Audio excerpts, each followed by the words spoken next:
Welcome to This Explainer. Today, we're going to bust a massive scientific myth.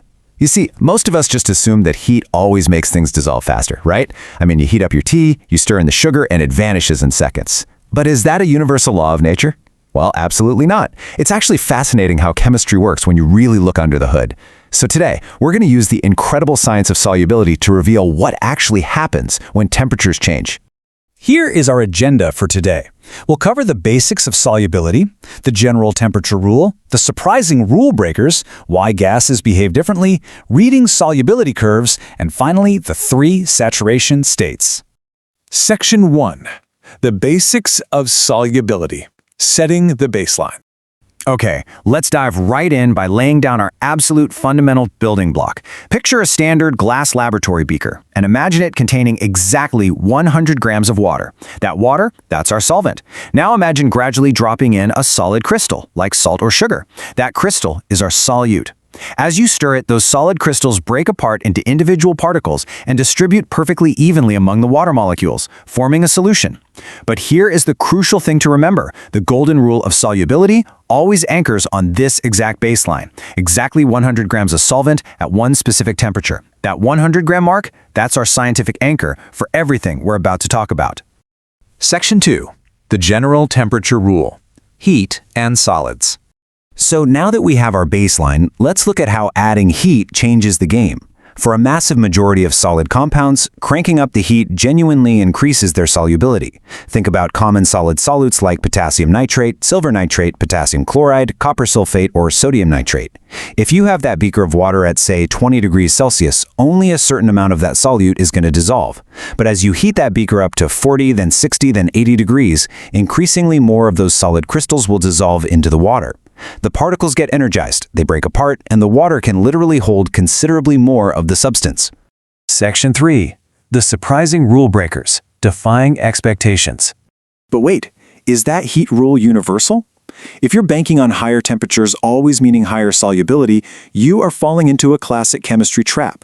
Looking at the data, we can neatly categorize some real rebels. Sure, as we just saw, potassium nitrate solubility skyrockets with heat. But look at ordinary table salt, sodium chloride. You can boil that water all you want, and the amount of salt you can dissolve changes only very, very slightly. It's almost a completely flat line. And then we have the true rule breakers, like lithium carbonate. For these guys, as the temperature rises, their solubility actually goes down. No joke, they become less soluble in hot water than in cold water. Section 4. Why gases behave differently. The escaping bubbles. So solids can be pretty unpredictable, right? Sometimes going up, sometimes staying flat, sometimes even going down. Which leads us to a really great question. What if the solute is a gas? If we heat up a liquid, do gases dissolve better or worse? To understand this, just think about a warm soda going flat. The carbon dioxide in that water is our solute. As the temperature of the liquid rises, those gas particles get highly energized. But instead of settling comfortably into the water, all that energy causes them to escape. You'll literally see the bubbles increasing and moving upward as the liquid gets warmer. So for gases, the rule is strict. As temperature goes up, gas solubility goes down. If you want to keep more gas dissolved, you got to cool the liquid down. Section 5. Reading solubility curves. Mapping the chaos. To track all these wildly different behaviors, the solids that rise, the ones that fall, the gases that escape, scientists use a super powerful visual tool called the solubility curve. These graphs map out exactly how much solute dissolves at any given temperature. Let's break down the anatomy.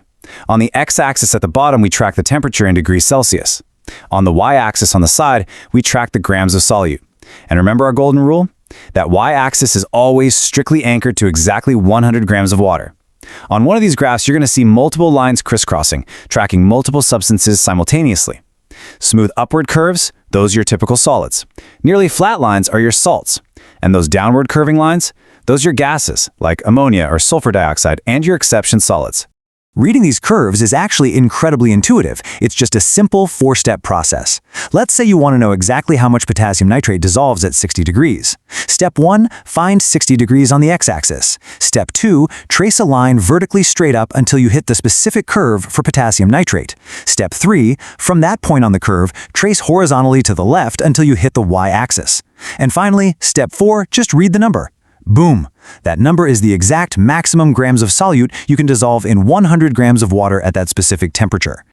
Section 6. The 3 saturation states: below, on, and above the curve.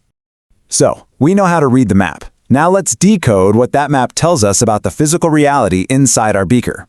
If you mix a solution, plot your exact amounts on the graph, and your point falls anywhere in the space below the curve line, your solution is unsaturated. Basically, this means it contains less dissolved solute than the maximum amount it can handle at that temperature. The physical reality? It's still hungry. If you were to add a few more crystals of solute to the beaker, they'd vanish and dissolve completely. Now this brilliantly illustrates the difference between hitting maximum capacity and pushing way past it. If your plotted point lands exactly on the curve, you have a saturated solution. You've hit the absolute maximum amount of solute that can dissolve. It's highly stable, but if you add even one more crystal, it won't dissolve. It'll just sink right to the bottom. But what if you plot your point and it sits entirely above the curve? That, my friends, is a supersaturated solution. This crazy state happens when you heat a solution up, dissolve a massive amount of solute, and then very carefully cool it down.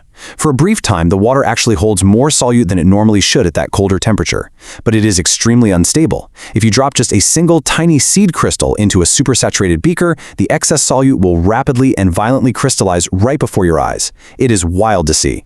So, as we wrap up this explainer, here's your final takeaway. Temperature totally changes solubility, but every single substance plays by its own rules. Solid solutes usually go up with heat, while gases always go down, and exceptions absolutely exist. Next time you're heating a liquid, whether you're in a lab or just making dinner in your kitchen, ask yourself, based on the solubility curve, are you just creating a stable solution, or are you secretly engineering a highly unstable, supersaturated trap just waiting for a single crystal to push it over the edge? Keep that curve in mind, and I guarantee you'll never look at a boiling pot of water the same way again. Thanks for tuning in.